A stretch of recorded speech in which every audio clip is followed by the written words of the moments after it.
Lo esperamos esta semana para que nos acompañe en este oeste y así conversar y escuchar acerca del análisis de los derechos de los pueblos indígenas, la propuesta de reforma del Estado y los diálogos interculturales que se han estado llevando a cabo en los últimos meses. Lo esperamos esta semana en Este Oeste.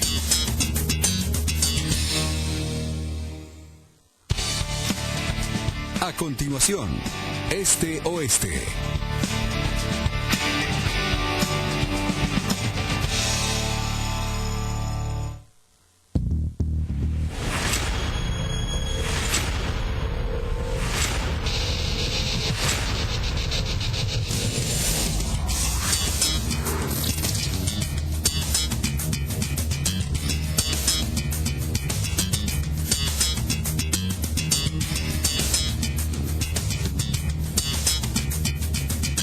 Buenas noches y bienvenidos a Este Oeste. Hoy vamos a conversar acerca de los derechos de los pueblos indígenas, de un esquema de diálogos multiculturales o interculturales que se han estado llevando a cabo. Y para hablar de ese tema me acompañan hoy tres invitados. El primero es Álvaro Pop, experto independiente de cuestiones indígenas de Naciones Unidas, Mario Itzep, del Observatorio Indígena, y Rigoberto Camé, asesor de los diálogos interculturales y del Centro Universitario de Occidente, CUNOC. Buenas noches a los tres, bienvenidos. Gracias.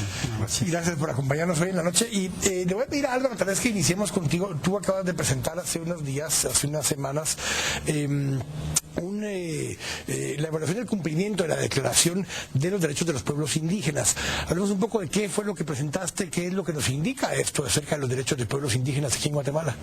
Muchas gracias. Sí, felicitaciones por ampliar estas coberturas a temas que verdaderamente son históricos y que como sociedad realmente necesitamos ir explorando de mejor manera qué queremos. Sobre todo cuando digo qué queremos es porque me parece que una de las conclusiones que salió, y voy a empezar con eso, es la imperativa necesidad de la reforma de Estado para tomar en cuenta a los pueblos indígenas. Guatemala tiene más de 187 municipios que tienen arriba del 85% de población indígena y muchos de ellos estamos hablando de poblaciones que tienen como idioma fundamental de manejo cotidiano sus propios idiomas. Así que es una realidad que el Estado históricamente le ha costado dimensionar y sobre todo reconocer para poder transformarse.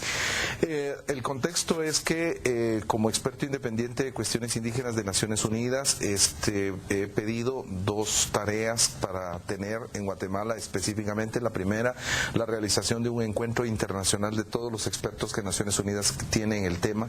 Vienen de Ginebra, de Nueva York y de varios lados precisamente para discutir esos temas. Lo hicimos en diciembre y fue precisamente una reflexión estratégica con una agenda para elaborar un trabajo en la Asamblea General de este año 2014 que viene, en donde será la Conferencia Mundial de Pueblos Indígenas. Así que nos estamos preparando en el mundo para la Conferencia Mundial. Y la segunda cosa fue hacer una evaluación del cumplimiento de la Declaración de los Derechos de los Pueblos Indígenas, que es en realidad mi mandato fundamental, vigilar el cumplimiento de la declaración en el mundo, y hemos empezado en Guatemala haciendo una evaluación. Quiero felicitar a toda la institucionalidad gubernamental vinculada al tema de pueblos indígenas que participó invitando, apoyando y participando de esta evaluación, a las más de 200 organizaciones indígenas que participaron, a más de 1.500 gentes que son dirigentes de todas las comunidades lingüísticas que hicieron este proceso. ¿Qué resultados obtuvimos? En primer lugar, hay un reconocimiento de las serias dificultades de relación entre los pueblos indígenas y el Estado. Es decir, desde el tema de sus propios idiomas, sus concepciones del mundo, su manera de vivir, su tratamiento. Se reconoce que hay un racismo muy fuerte en nuestra relación habitual, pero que el Estado no ha sabido, digamos, que transformar esa realidad. Y entonces hay un sentimiento muy fuerte de dificultad de relación con el Estado. Es un Estado ajeno. Yo diría que esa es la primera gran conclusión. La segunda es, diría, combinando la propuesta con la reflexión de la problemática, la necesidad de hacer una Asamblea Nacional Constituyente que convierta a los guatemaltecos, hombres y mujeres de ascendencia maya, garífuna y xinca, en actores de una participación fundamental como pacto contrato social nuevo que defina el futuro de toda esta sociedad multicultural en un reconocimiento de esa diversidad. En tercer lugar, el fortalecimiento del Estado. Hay una preocupación enorme de que el Estado, en primer lugar, no llega a todos lados.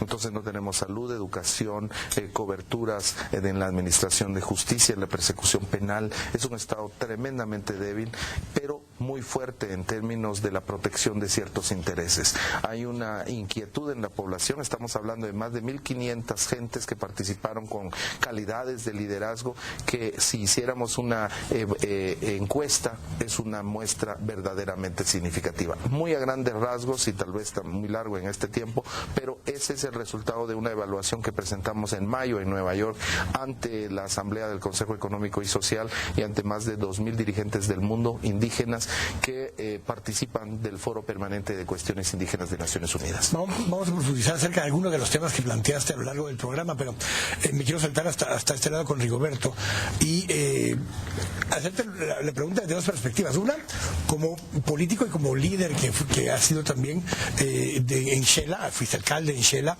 y ahora participando más desde el lado académico. Esa es la evaluación que un experto de ese tipo de temas nos plantea. Tú lo has vivido desde autoridad, desde sociedad civil y en diferentes instancias. ¿Cuál es la toma que tú tienes de todo lo que nos acaba de decir Álvaro? Bueno, que son temas viejos. Por lo menos hace 43 años ya se hablaba de reforma del Estado.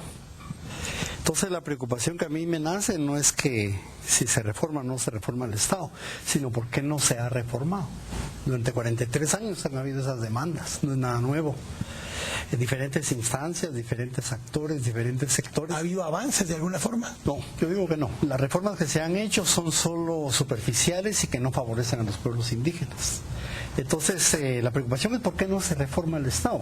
Y es ahí la preocupación donde afecta tanto a indígenas como no indígenas. Porque también no reformar al Estado, no adecuarlo a los nuevos tiempos, a las nuevas exigencias y a las carencias que ha provocado, afecta a la población en general, fundamentalmente a los pueblos indígenas.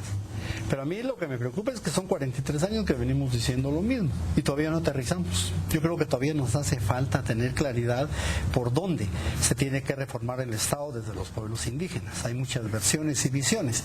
Y lo otro que es preocupante es que si nosotros no nos quedamos solo en la declaración nada más de querer reformar al Estado sin tener una fortaleza política como actores, como sectores o como pueblos. Porque una reforma del Estado no se va a hacer porque lo digamos, sino porque tengamos alguna cuota de poder. Ese es un principal. Vamos a ir profundizando en esas diferentes visiones a lo largo del programa. Mario, le vamos a agregar una cosa adicional, porque tú ahora desde Observatorio Indígena, pero además estuviste trabajando mucho en RENOJ, o sea, de jóvenes representantes de pueblos indígenas. Ya vimos la posición de lo que nos decía Álvaro, escuchaste lo que decía Rigoberto.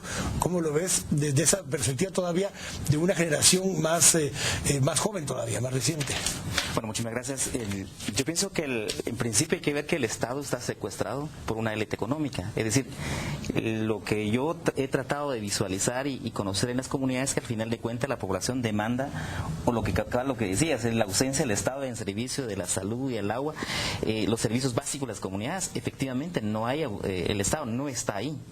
Y entonces, creo que después de la firma de la paz para acá, yo he notado que hay una tendencia fuerte de unos nuevos liderazgos, no solamente indígenas, sino también no indígena, que sueña, ¿no? Un sueño de cambiar este Estado, ¿no? Y ese Estado pasa, obviamente, por una reforma al Estado. Y si hay que pasar por una reforma al Estado, automáticamente hay que tomar ese Estado. Y hay que tomar ese Estado significa tener poder, significa que hay que estar en el Congreso de la República para poder reformar ese Estado, porque al final de cuentas, por ahí pasa todo, digamos, cualquier leyes que se quieren hacer, cualquier reforma que se quieren hacer, pasa por el Congreso de la República. Entonces lo que vemos hoy, los diputados, por ejemplo, están cooptados, están secuestrados, es decir, cada partido político tiene su financista y al final de cuentas tiene que aprobar leyes de acuerdo a las órdenes o los lineamientos de los financistas. Entonces creo que aquí lo que vemos es que hay que potencializar, ¿no?